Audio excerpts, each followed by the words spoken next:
Ada seorang tokoh politik setelah masanya berakhir tak lagi berada di sana. Beliau, tapi ini namanya juga real yang bergerak di medsos. Kita ini korban medsos ini Bu Bapak, termasuk saya nih. Beliau menyanyi bila Israel datang memanggil. Karena sebetulnya beliau mengharapkan panggilan-panggilan yang lain. Tapi ternyata manusia itu takkan selalu dipanggil. Ada masanya untuk kita, ada masanya pula untuk orang lain. Entah betul entah tidak, saya pun tak tahu. Tapi katanya begitu, saya nggak mau mendengarnya. Cuman melihat videonya saja dan baca. Oh iya pula. Dan komentar-komentar setelah itu begitu jelek-jelek. Tidak ada yang bagus-bagus. Apa sebab? Mungkin ada sesuatu yang dulu ditanam, lalu sekarang dituai. Manusia itu akan tetap seperti itu.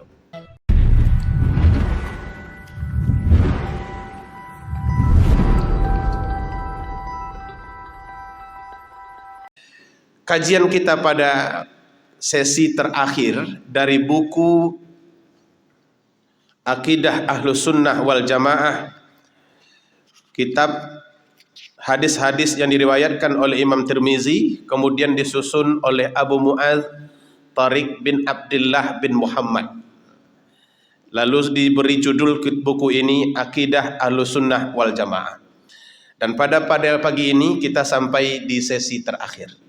Artinya buku ini sudah selesai, dan nanti silakan cari buku-buku lain yang bisa kita bahas bersama. Bab terakhir dari buku ini adalah bab zuhud. Zuhud ini salah satu di antara penyebab datangnya dua berkah yang paling besar. Apa itu? Cinta Allah dan cinta manusia. Rasa-rasanya di dalam hidup ini harta kita butuh, tapi cinta kita lebih butuh. Setuju tidak itu Ibu Bapak? Kalau kita punya harta banyak, tapi kita dibencihi keluarga, dibencihi oleh masyarakat, rasa-rasanya harta yang banyak itu tidak ada nilainya. Apalagi kalau dibencihi oleh anak, itu lebih membuat kita bingung. Nah, zuhud ini merupakan salah satu berkah sikap hidup yang mendatangkan keberkahan luar biasa, mendatangkan kecintaan Allah dan mendatangkan kecintaan manusia. Kalau sudah kedua-dua cinta ini kita raih Ibu Bapak, maka amanlah kehidupan di dunia, selamat pula kelak kehidupan kita di akhirat. Mudah-mudahan kita ini orang yang dicintai Allah dan dicintai manusia. Maka datanglah seorang laki-laki kepada Rasulullah sallallahu alaihi wasallam. Beliau bertanya, "Ya Rasulullah, dulluni ala amalin idza amiltahu ahabbani Allah wa ahabbani an-nas."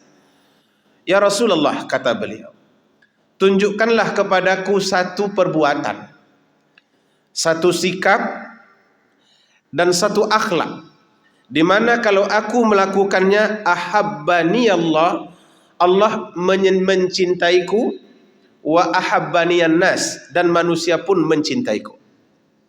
Hingga para ahli hadis menyebutkan pertanyaan laki-laki ini pertanyaan yang super.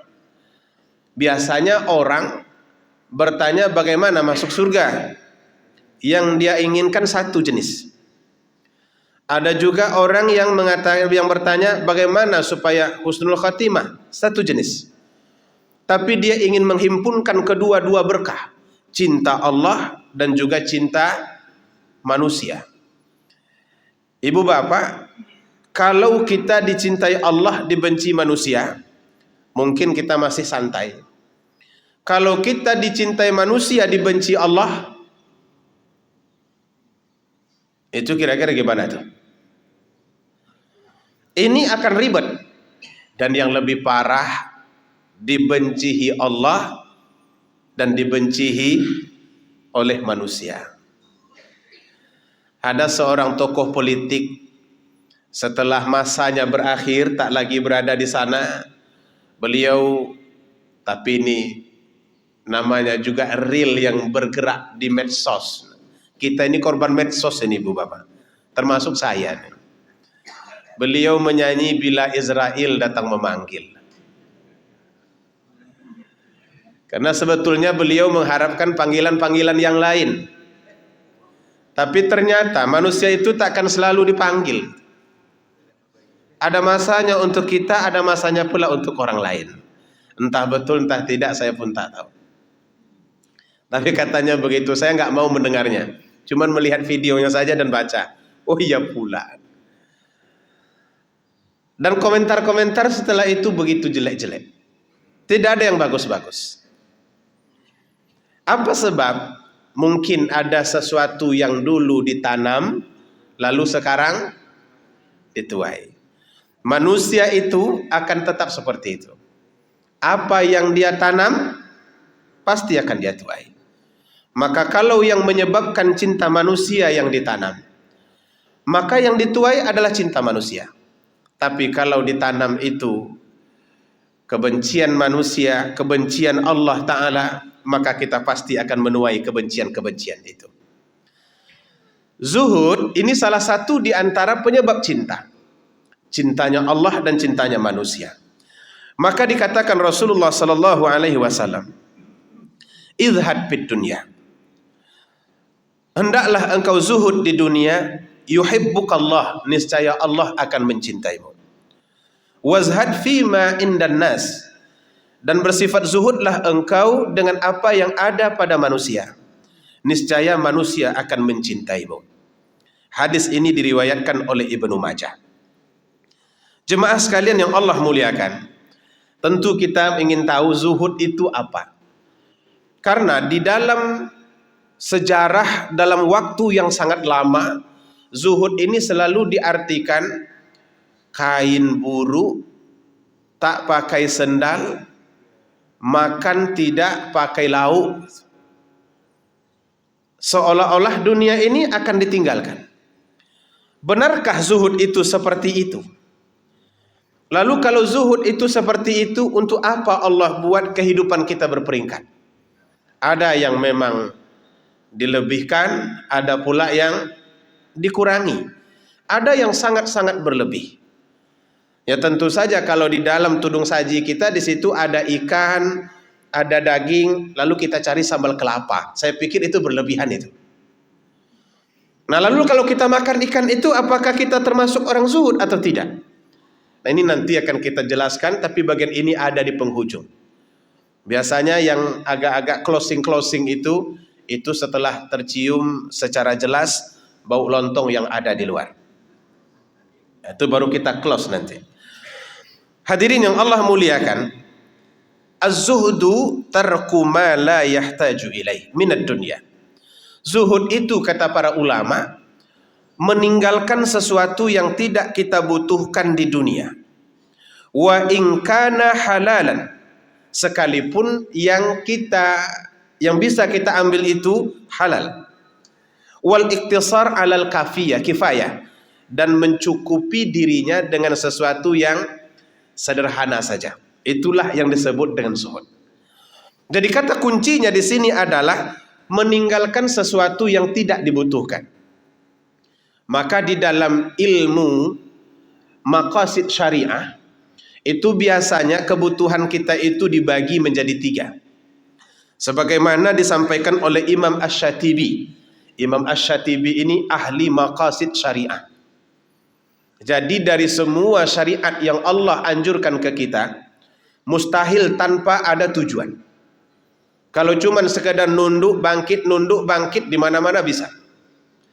Angkat tangan, lipat, angkat tangan, lipat, di mana-mana juga bisa. Nah, oleh para ulama ini dikaji, kenapa kita mesti nunduk? Mengapa kita mesti bangkit? Mengapa Nabi menyuruh hendaklah sujud dengan meletakkan dahi, dan 7 anggota sujud yang lainnya disertai dengan hidung? Walaupun ukurannya sunnah pada hidung, tapi yang 7 itu perintah Nabi. Nah, tentu pertanyaannya, kenapa diperintahkan seperti itu? Apa hikmah di balik itu? Kajian tentang hikmah itu disebut dengan maqasid syariah. Mungkin satu saat nanti boleh juga kita cari ustadz khusus yang berkaitan dengan maqasid syariah. Kalau yang saya tahu ada ustadz bagus untuk membahas maqasid syariah. Said Akil Husain Munawar. Beliau itu ahli maqasid syariah. Said Akil Husain Munawar, mantan Menteri Agama. Nah, undanglah agak-agak sekali seminggu ke Masjidul Huda ini untuk berbagi ilmu. Dan beliau wawasannya sangat bagus, luas. Hafal beliau semua yang terkait dengan maqasid syariah. Nah, dalam maqasid syariah, ibu bapak, kebutuhan kita itu dibagi tiga. Apa yang kita perlukan itu dibagi tiga. Pertama, yang disebut dengan daruriyat. Daruriyat ini sesuatu kalau kita tidak memiliki maka hidup kita binasa. Apa contohnya? Makan yang tak cukup. Kemudian perobatan yang tidak cukup. Maka makan ini menjadi sesuatu yang darurat. Itu sebabnya dalam situasi apapun orang makan ini menjadi keutamaan. Coba lihat di Palestina. Tingkat kedua dari kebutuhan manusia itu dalam maqasid syariah, hajiyat namanya. Hajiyat ini kalau kita tak memiliki, kita tidak binasa, tapi penting. Contohnya bagaimana? Kendaraan yang bisa kita pakai untuk ke masjid, atau pakaian yang bisa menutup diri, itu termasuk hajiyat. Istilahnya kalau kita tak punya pakaian-pakaian seperti ini, kita tak akan mati. Tapi kalau kita tak memiliki, hidup kita sulit. Maka sesuatu yang menyebabkan sulit ketika tidak dimiliki disebut dengan hajiyat. Yang ketiga ada namanya tahsiniyat. Tahsiniyat ini bahasa kita keren dulu, tersier sebetulnya. Artinya yang sifatnya tambahan dan bukan perkara asas. Maka punya mobil Alphard itu kira-kira darurat atau tahsiniyat. Mungkin kelompoknya tahsiniyat. Karena tanpa Alphard pun kita masih bisa memiliki kendaraan-kendaraan lain. Umpamanya di bawah Alphard sedikit apa tuh Pak? Yang punya Alphard ada nih. Kalau saya Al-Fatihah. Maka hal-hal yang bersifat mewah ini itu sifatnya tersier. Nah, kaitannya dengan zuhud apa ini? Seorang yang zuhud, dia akan mengukur kebutuhannya hanya dalam batas hajiyat, bukan dalam batas tahsiniyat. TV yang lebarnya 35 inci itu sama siarannya dengan TV yang lebarnya 120 inci. Betul tidak ibu bapak? Bahwa SCTV-nya sama-sama menampilkan bola. Kemudian acaranya juga sama-sama sama persis. Harga tas Bonia itu sama perannya dengan harga tas Gonia. Saya ulang nih, ini memang agak mirip-mirip bunyinya. Tapi ini perlu diperjelas. Harga tas Bonia itu sama perannya dengan harga tas Gonia. Dan mungkin akan lebih banyak kapasitas atau muatan harga tas Gonia berbanding Bonia. Maka kalau tujuannya hanya membawa barang, harga tas Gonia itu sudah memadai. Tidak perlu dengan Bonia. Bonia itu berapa satu? Yang terakhir dibeli berapa ibu-ibu? Ini ibu-ibu, ini bapak-bapak nggak punya tas.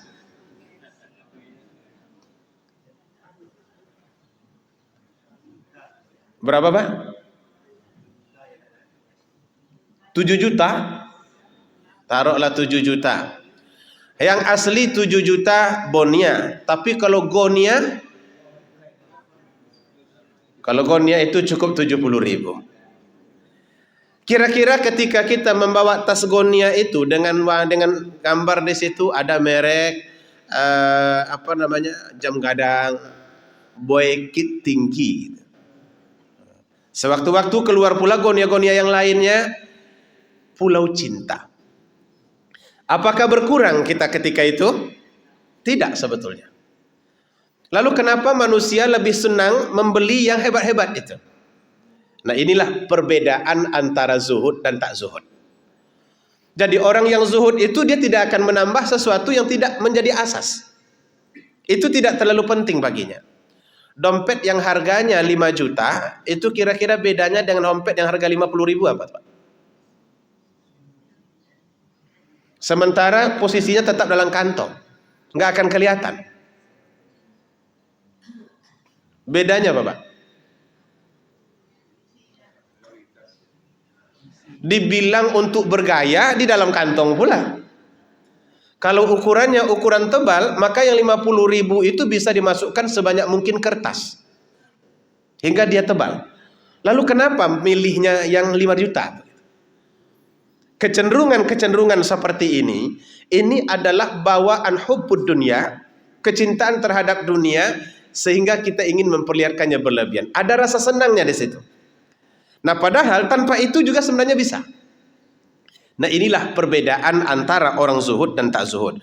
Maka orang zuhud itu orang yang hanya mengambil pertama yang darurat, daruri tadi, dan yang kedua batas pada hajiat. Lalu sekali-sekali kira-kira kalau ada yang tahsiniyat, apakah boleh dinikmati? Boleh saja. Umpamanya makan jangan telur terus. Pagi telur, siang telur, malam telur ya.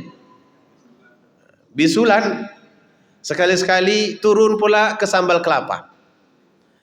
Begitu sampai di tempat acara ada daging. Jangan tidak dimakan, makanlah daging itu. Enggak apa-apa. Karena Nabi SAW yang super zuhud itu, beliau suka makan daging. Kambing dimakannya juga. Bahkan itu menjadi makanan khas orang-orang yang berada di sana. Orang Arab itu memang konsumsi dagingnya banyak. Kita juga heran ibu bapak, kenapa di daerah kering tak ada rerumputan, tapi hewan sangat banyak, hewan ternak. Di tempat kita rumput di mana-mana, payah mencari hewannya. Kalau mau Idul Adha sibuk mengimpor sapi dari luar, bahkan dari Australia. Padahal di mana-mana rumput. Di depan rumah kita rumput, batako-batako kita sudah mulai mengeluarkan rumput. Di belakang rumah rumput juga. Tapi konsumsi ketersediaan daging itu kurang. Beda dengan di sana. Inilah mungkin berkah yang pernah diminta oleh Nabi Ibrahim kepada Allah Ta'ala. Allahumma ja'al hadha baladan amina warzuq ahlahu minas samarat. Ya Allah, berikanlah rasa aman ke negeri ini. Maksudnya itu Mekah. Dan berilah rezeki kepada penduduknya dari buah-buahan. Itu doa Nabi Ibrahim itu. Lama dan bahkan sudah sangat lama. Kalau kita pikir-pikir, jika orang berdoa di kebun-kebun yang subur, rumputnya tumbuh, pohonnya tumbuh, ya Allah buah-buahannya keluarkanlah, mungkin masuk akal. Tapi Nabi Ibrahim berdoa dekat batu, di pasir. Pernah Bapak Ibu ada tumbuh pohon pisang sepanjang jalan tuh?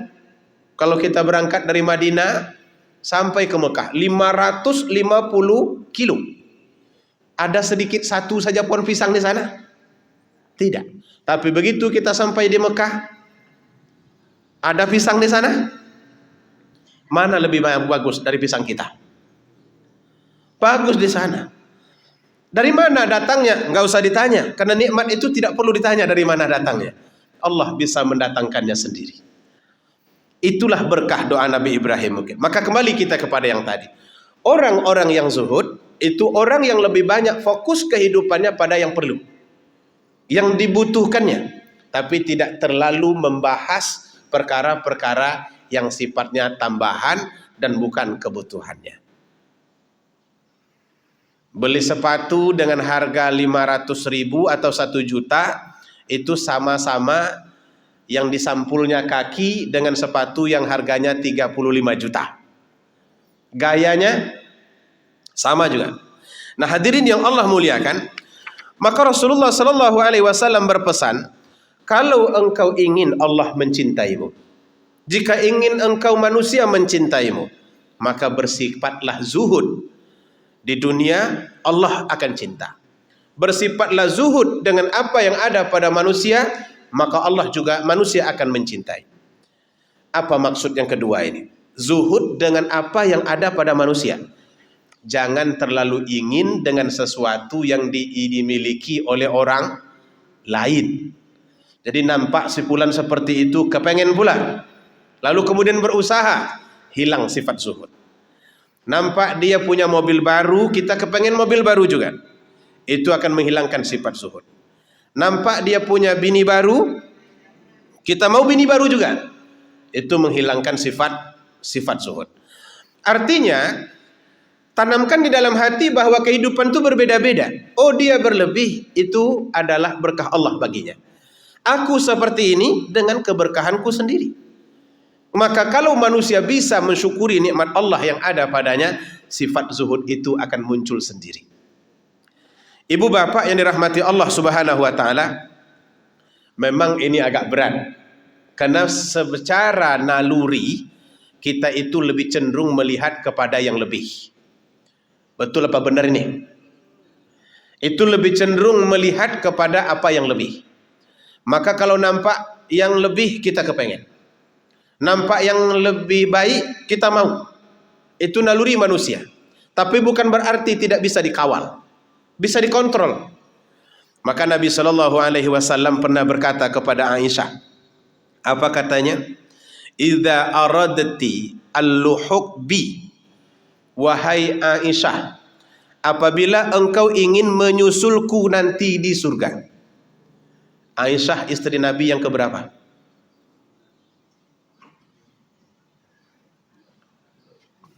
Berapa istri Nabi, Pak? Bapak-bapak biasanya tahu deh. Berapa? 9. Ada yang bilang 11, kemudian dipakai 9. Banyak orang bertanya, terutama yang di luar non-muslim, di luar Islam, kenapa Muhammad banyak sekali istrinya? Gimana cara menjawabnya itu?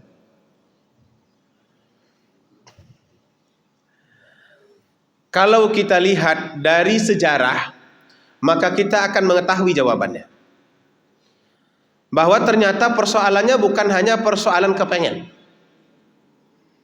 Kalaulah masalahnya masalah kepengen, maka dari awal Nabi itu sudah pernah ditawarkan. Iya kan, Pak? Kalau engkau ingin istri yang paling cantik, maka kami akan himpunkan semua wanita-wanita tercantik di tempat ini, akan kami kawinkan dengan engkau. Kalau engkau ingin menjadi raja kami siap mengangkatmu. Kalau engkau ingin menjadi orang yang paling kaya, kami kumpulkan harta kami serahkan kepadamu. Artinya Nabi sudah pernah mendapat tawaran itu. Tapi beliau tidak mau. Justru terjadinya ini setelah itu. Maka kalau kita lihat, adanya istri Nabi dengan jumlah lebih daripada orang lain, ini tidak terlepas dari situasi dakwah yang menghendaki.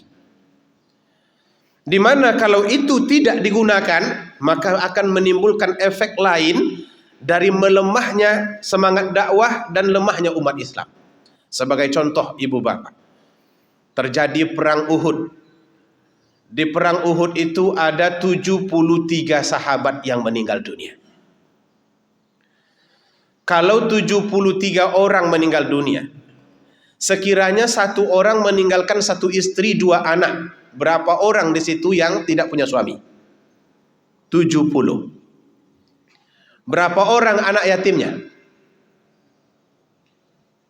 150. Untuk kawasan seukuran kota Madinah, dengan 70 orang yang tak punya suami, itu berbahaya. Ditambah lagi, biasanya orang Arab tidak memiliki satu istri. Umumnya lebih dari satu. Nah, kalau setiap orang punya 2, berapa yang akan tidak punya suami di situ? Ini membahayakan, menjadi memunculkan nanti gejala sosial yang tidak sehat. Kalau banyak di situ orang yang tidak punya suami, anak yatim juga banyak, lemah umat Islam. Maka Nabi biasanya kalau sudah perang, itu beliau mendata siapa yang wafat, dan kemudian apakah dia meninggalkan orang rumah. Sekiranya ada, maka ditawarkan kepada yang lain, supaya diambil. Jangan sampai dia tidak punya suami, dan anak-anaknya jadi anak-anak yatim. Maka biasa ketika itu, engkau mau menikah? Mau. Si fulan itu meninggalkan istri, engkau ambillah, engkau nikahi. Dan orang-orang ketika itu semuanya paham, baik laki-laki ataupun perempuan paham, bahwa ini adalah masa perjuangan. Maka laki-laki tidak ada yang komplain, perempuan tidak ada yang komplain. Nah kalau sekarang kan situasinya beda. Itu sudah berbeda-beda. Oleh karena itu, Aisyah ini merupakan istri ketiga Nabi. Yang pertama Khadijah, yang kedua Saudah namanya. Saudah ini pembatas antara Aisyah dengan Khadijah. Dalam kisahnya beliau sudah cukup tua sebetulnya. Tapi ketika Nabi ditinggal oleh Khadijah, kelihatan hidup itu tempang, ibu bapak. Memang laki-laki ini kalau sudah ditinggal oleh istrinya, jangan nunggu lama-lama, cari saja istri yang lain. Berbahaya. Nanti dia bisa kolep. Gayanya saja yang kuat ini, kalau ditinggal bini, pingsan juga. Dia bisa kolep. Maka cepat carikan pasangan hidupnya. Karena dia tidak bisa mengurus dirinya sendiri. Coba tinggalkan 2 minggu di rumah dia sendiri. Bungkus Indomie di mana-mana. Semua yang bisa nampung jadi asbak rokok. Kaos kaki di atas TV. Sepatu di mana-mana. Di belakang itu mulai bungkus sate nantongga, sate bundo kanduang. Apalagi dan sate-sate yang lainnya berserakan di mana-mana. Itu kelemahan laki-laki. Maka saran saya bapak-bapak, kalau sudah memang tidak ada lagi ibu, menikahlah segera. Setuju tidak ibu-ibu? Kok jadi kecil suaranya ini, gimana nih?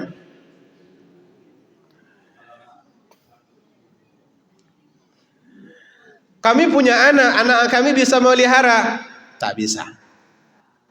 Pemeliharaan anak beda dengan pemeliharaan istri. Dia berbeda. Anak itu nanti tidak semudah orang rumah menjangkau kita. Kalau kita sakit, dia duluan. Kalau anak, bapak sakit nih, oh ya sebentar lagi saya akan sampai.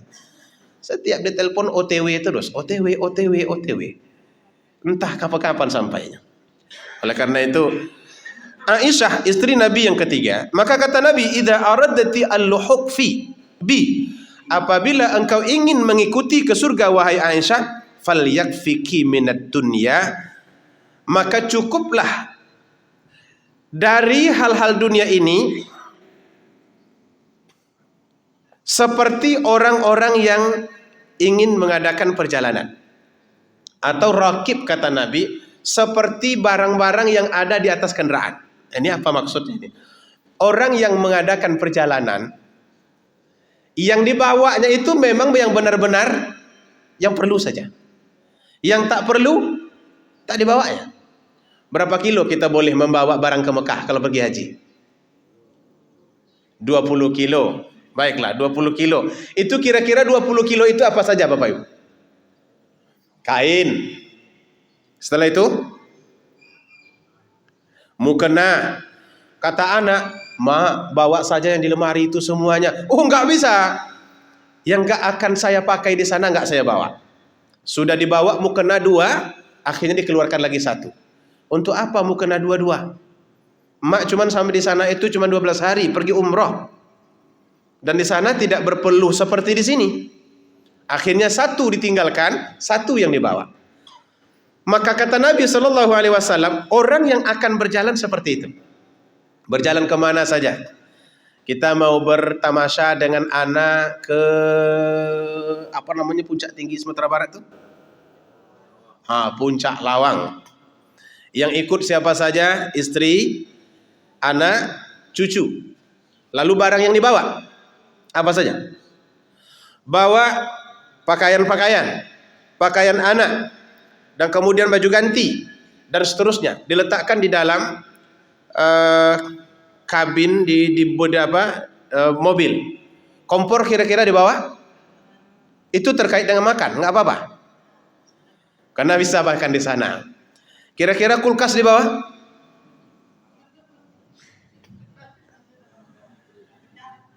Tak mau minum sejuk? Tidak. Karena di sana ada kulkas yang bisa kita pakai. Tinggal ambil saja lagi. Orang sudah cokkan. Rice cooker di bawah? Coba bayangkan ibu bapak, ketika perjalanan kita akan kita adakan, maka manusia pasti hanya memilih yang penting-penting baginya. Pesan Nabi kepada Aisyah, kalau engkau ingin nanti menyusulku ke surga, pilihlah dalam hidupmu yang penting-penting bagimu. Yang tak penting itu jangan engkau buat. Dan jangan engkau ambil. Apalagi menyibukkan diri dengan hal itu. Artinya ini menjadi kunci dia bersama Nabi. Walaupun kalimatnya ini kepada Aisyah, ibu bapak, apakah cuma ini untuk Aisyah? Tidak. Biasanya hukum itu memang ada asbabnya, tapi dia berlaku secara umum untuk seluruh umat manusia. Bahkan termasuk untuk kita. Artinya kalau kita mau seperti ini, maka kita termasuk orang-orang yang zuhud. Tidak mengambil dan tidak pula menggunakan sesuatu yang tidak diperlukan baginya. Sementara kita kan ada model, ini yang perlu dijelaskan, ada model investasi. Mencari sebanyak mungkin, setelah itu ditinggalkan. Apakah ini berlawanan? Sebenarnya tidak. Yang tidak boleh itu adalah apabila benda ini menjadi perhiasan hati dan kemudian kita mati-matian dalam mencarinya. Dengan target bahwa kalau ini terkumpul nanti akan menyenangkan. Padahal realitanya tidak pernah dibawa. Tapi kalau memang diberikan berkah, diberikan kelebihan dalam harta. Orang ini kan tak sama ibu bapak. Ada orang bekerja mati-matian yang dapat sikit aja. Ada orang yang bekerja santai-santaian yang dapat banyak. Lalu haruskah dibuang yang banyak ini? Tidak perlu membuang yang banyak itu. Yang tidak dibolehkan itu adalah mengikat hati pada yang banyak. Karena kalau sudah terikat hati pada yang banyak, kita akan sangat merasakan sedapnya yang banyak itu, dan itu yang menyebabkan susah untuk berzuhud-zuhud ini. Sebab itu kata Nabi, jadilah engkau mengambil hal-hal dunia ini seperti orang yang akan mengadakan perjalanan. Yang penting-penting saja. Jadi kalau kita bagi tiga tadi, ada darurat, daruri, hajiat, tahsiniyat, maka sampai pada tahap yang kedua. Yang penting-penting saja. Yang tak penting rasanya, nggak usah. Atau tinggalkan saja. Kemudian kata Nabi, wa iyyaka wa mujalisah al-aghniya. Ini agak susah ini. Dan janganlah engkau selalu duduk-duduk bersama orang kaya. Maksudnya apa ini Bapak? Janganlah engkau wahai Aisyah selalu duduk-duduk bersama orang kaya. Wala tastakhliki thawban hatta tarki'i. Dan janganlah engkau membuang pakaian usang sehingga engkau menambalnya. Jadi ada 3 pesan Nabi. Kalau ingin engkau masuk surga bersamaku wahai Aisyah, lakukan yang 3 ini. Pertama tadi apa? Ambillah yang engkau perlukan saja. Yang tidak engkau perlukan, jangan ambil. Ini yang pertama. Tak saya jelaskan lagi. Yang kedua, jangan engkau selalu duduk bersama orang-orang kaya. Apa maksudnya Bapak Ibu? Saya hanya memberikan contoh. Apa perbedaan rasa ketika orang selalu duduk bersama orang kaya dan ketika dia duduk selalu bersama orang miskin? Apa bedanya?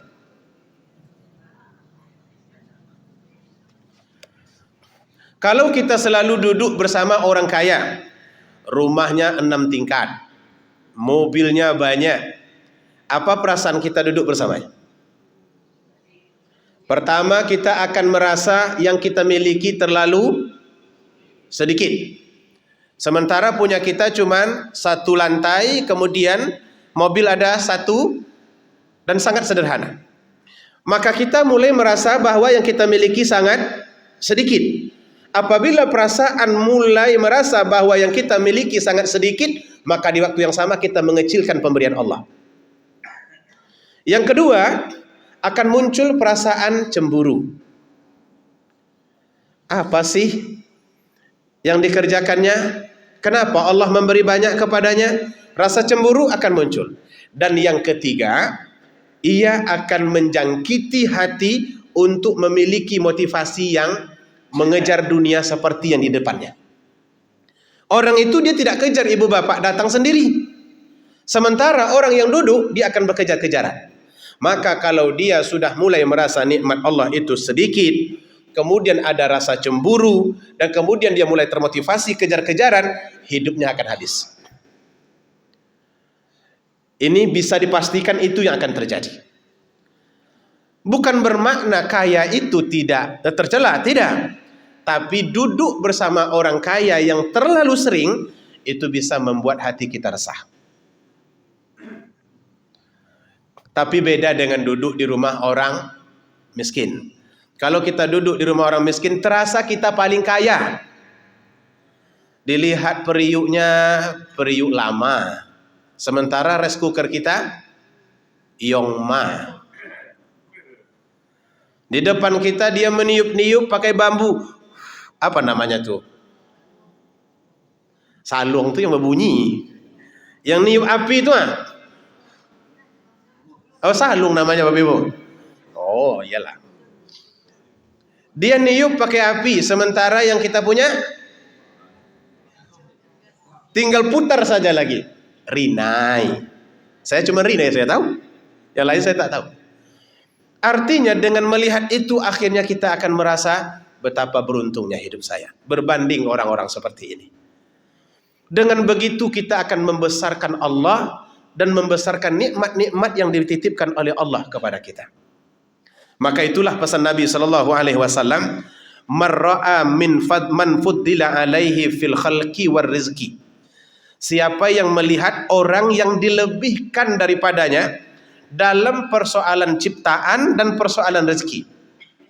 Persoalan ciptaan ini mungkin kita mengalami sesuatu yang tak normal. Umpamanya hidung kita pesek, hidung orang lain mancung. Kulit kita hitam, kulit orang lain putih. Orang lain tinggi sementara kita pendek. Siapa yang melihat orang lain dilebihkan oleh Allah dalam penciptaan atau dalam rezeki? Kalau dalam rezeki yang kita sampaikan tadi, falyanzur ila man huwa asfal min, maka hendaklah ia melihat yang lebih sedikit daripadanya atau yang lebih rendah daripadanya. Kulit saya hitam, kulit dia putih, maka rajin-rajinlah melihat orang apa Pak? Rajin-rajin melihat orang Afrika. Berjalan jangan ke Bogor, di sana orang putih-putih. Coba berjalan ke Papua. Maka kita akan merasa paling ganteng dan paling cantik di situ. Dan paling putih. Rasa syukur itu akan muncul sendiri. Alhamdulillah. Walaupun di kampung saya rasanya paling hitam, tapi ternyata di sini saya termasuk orang yang paling putih. Ini mohon maaf bukan ras, tetapi bukan rasis Bapak Ibu, tetapi ini contoh yang diberikan.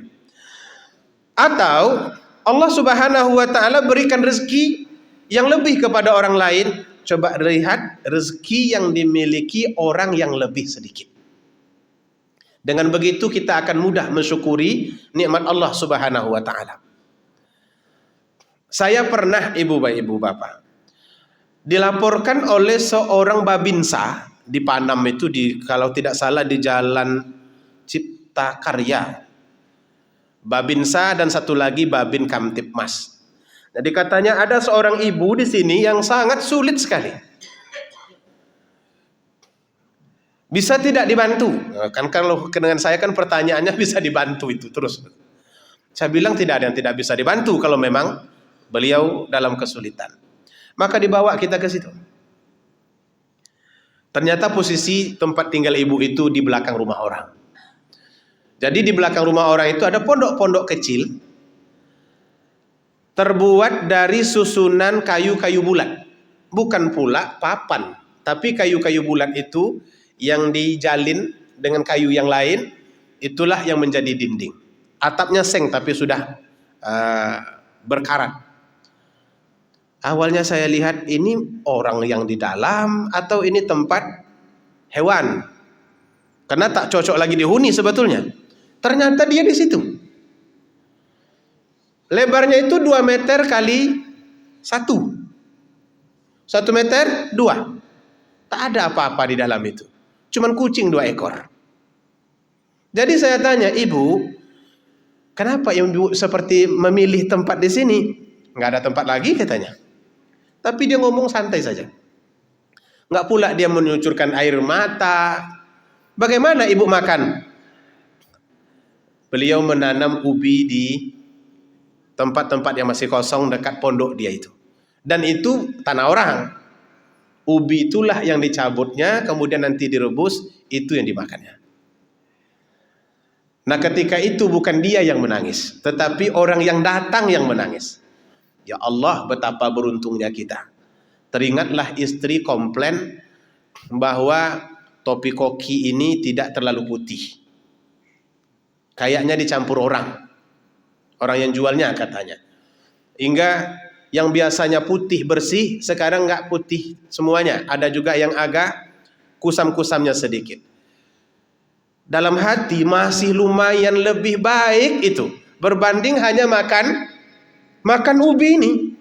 Masih bisa makan nasi walaupun tidak putih. Nah, ini berubah. Dia nggak menangis ibu bapak.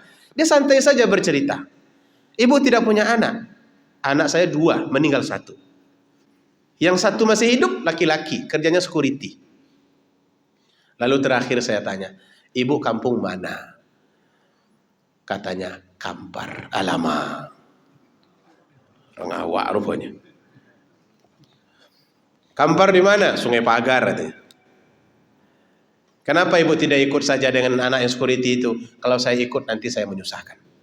Beginilah saya bilang. Saya tidak punya rumah menampung ibu. Tapi ada tempat untuk menampung orang tua. Saya teringat yang di Simpang 3 ini. Mau tidak kami masukkan ke sana? Ibu akan dipelihara di situ, makannya akan dijaga, memang bayar, tapi bayarnya kami yang bayar. Enggak mau pula dia. Dia lebih menikmati tempat itu. Nah, jadi kenapa Allah lebih larang agar kita tidak selalu bersentuhan dengan yang wah-wah, agar muncul perasaan syukur di dalam hati. Maka kata beliau, falyanzur ila man huwa asfal min. Hendaklah kalian membiasakan diri melihat orang yang lebih kurang dari kalian. Jangan selalu melihat orang yang berlebih. Ini bagi kita yang muda-muda tentunya, tapi di dalam ini nggak ada yang muda ini. Oh masih ada yang muda. Ini mungkin abang sebaya dengan saya. Ini penting sekali untuk kita miliki prinsip ini, karena hidup kita pasti tidak akan sama dalam kehidupan dunia ini. Ada orang yang kita lihat berlebih. Ada hajat kita tapi orang duluan yang mendapat. Agar jiwa kita tenang, maka hendaklah kita melihat orang yang lebih sedikit dari kita. Jangan selalu melihat orang-orang yang berlebih. Itu pesan Rasulullah sallallahu alaihi wasallam. Kemudian faman fuddila alai. Kemudian kata Nabi sallallahu alaihi wasallam, maka hendaklah ia melihat orang yang lebih rendah daripadanya. Fa innahu ajdaru wa alla yazdari nikmatallah alaih. Dengan demikian maka kita tidak mudah meremehkan nikmat Allah yang telah Allah berikan kepada kita. Artinya rasa syukur itu akan muncul. Hadirin yang dirahmati, di penghujung pembahasan ini saya akan menyinggung sedikit tentang apakah orang kaya bisa zuhud? Bisa Pak Ibu? Baliklah kalau itu lagi dah selesai. Andai kata zuhud itu hanya ada pada miskin, maka Allah tidak akan membuat beberapa orang sahabat yang mulia memiliki kekayaan. Contohnya siapa? Utsman, kemudian Abdurrahman, kemudian Ubaidah bin Jarrah, dan lain-lain sebagainya. Di antara sahabat-sahabat yang diberikan karunia berlebih oleh Allah Ta'ala. Mereka kaya dan harta bendanya banyak. Kalau sekarang kita lihat orang kaya itu cenderung berwakaf di mana-mana, maka kita akan bisa melihat wakaf Utsman bin Affan di Madinah. Kalau kita pergi ke sana, nanti lihat di situ ada hotel, di situ masih tertulis kalimatnya Waqfu Utsman bin Affan. Wakaf Utsman bin Affan. Kapan beliau meninggal dunia, ibu bapak? 1400 tahun yang lalu. Tapi saking banyaknya harta bendanya, wakafnya itu masih berdiri di kota Madinah pada hari ini dalam bentuk hotel. Artinya ketika beliau hidup, beliau bukanlah orang sederhana. Beliau orang kaya. Tetapi masalahnya, yang kenapa dia bisa menjadi orang yang zuhud? Kayanya itu di sini, bukan di sini. Jadi kayanya itu dipegangnya. Surat atas nama Utsman, kebun atas nama Utsman, ternak atas nama Utsman, tapi di genggamannya, tidak di dalam hatinya. Maka ketika musim paceklik datang di kota Madinah, beliau amat risau kalau nanti musim ini terlalu panjang. Maka beliau pesanlah 60 ekor onta untuk membawa makanan dari luar. Tak sabar beliau menunggu 60 ekor onta itu datang. Begitu 60 ekor ini sampai di kota Madinah, dia pun bergegas menurunkan barang-barang makanan itu dan membaginya kemana-mana. Pertanyaannya, yang membuat dia berbagi-bagi dengan mudah ini apa? Tanda bahwa harta itu cuma ada di tangannya, tidak ada di hatinya. Kita pernah mengalami musim paceklik yang lebih parah. Saat COVID melanda, warung-warung kecil semuanya tertutup. Abang-abang ojol semuanya merana. Seluruh, jangankan yang kecil, yang besar, Giant, itu perusahaan besar, 2 di Riau tutup. Sebegitu dahsyatnya dampak dari hal itu semua. Banyak orang-orang yang tidak bisa mengkonsumsi makanan dengan baik. Tetapi apakah semua orang bisa tampil seperti Utsman bin Affan? Tidak, ibu bapak. Makanya saya waktu itu mengkritik. Ini direkam ini. Ini masalahnya menyebut anggota DPR, ini masalahnya nih. Potong saja nanti. Saya mengkritik anggota DPR. Anggota DPR itu mereka tidak pergi, mereka di rumah, tapi gajinya jalan. Saya pernah mendapat berita bahwa untuk pakaiannya saja itu 1 bulan 5 juta. Insentif apa namanya itu ya? Untuk bajunya 5 juta. Saya bayangkan kalau sekiranya 1 tahun itu nggak perlu beli baju, karena rasa-rasanya belum akan jelek. Ini sudah 4 tahun ini, bu bapak, masih bagus. Nggak usah beli baju dulu 1 tahun itu. 5 juta itu belikan ke beras. Kalau 5 juta belikan ke beras, itu sudah hampir 1 ton.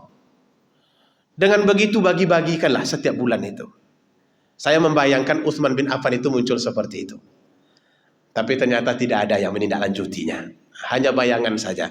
Nah, Utsman bin Affan begitu kaya, tapi beliau dikatakan zuhud. Sebab beliau memegang harta itu cuma di tangannya, tapi tidak di hatinya. Maka ketika terjadi kesulitan dimanapun, beliau selalu yang ingin tampil duluan, memberikan bantuan. Tentara Romawi akan menyerang. Maka beredarlah desas-desus di kota Madinah. Mereka sangat takut. Karena kalau sekiranya perang itu terjadi di kampung, korban akan sangat banyak. Sementara ekonomi sedang lesu. Tentara banyak, kendaraan tak ada. Kuda tidak ada. Onta juga tidak ada. Maka saat itu Utsman lagi-lagi muncul sebagai penderma. 950 ekor kuda. 1 ekor kuda itu berapa satu? Yang biasa-biasa yang kita tunggang untuk di Bukit Tinggi itu Pak, berapa satu itu? 40 juta. Kalau 950 ekor?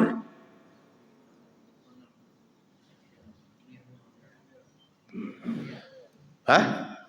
Miliaran. 950 ekor ditambah dengan unta 50 ekor. Jadi 1000.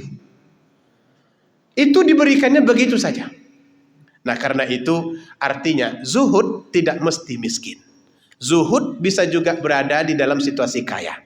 Apabila kekayaan itu tidak menjadi perhiasan hati, tapi menjadi perhiasan tangan di dalam beramal.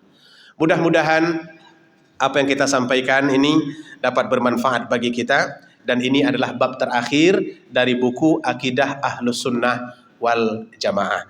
Semoga bab-bab yang sudah kita sampaikan melalui buku ini Ibu Bapak dapat kita ingat. Ya walaupun memang susah, karena di waktu tua ini agak susah memang mengingat-ingat itu. Dan kita amalkan di dalam kehidupan kita. Demikian mungkin yang dapat disampaikan, lebih dan kurang mohon maaf. Kita tutup dengan membacakan Alhamdulillahirabbil alamin dan doa kafaratul majelis. Subhanakallahumma wa bihamdika asyhadu an la ilaha illa anta astaghfiruka wa atubu ilaik. Wassalamualaikum warahmatullahi wabarakatuh.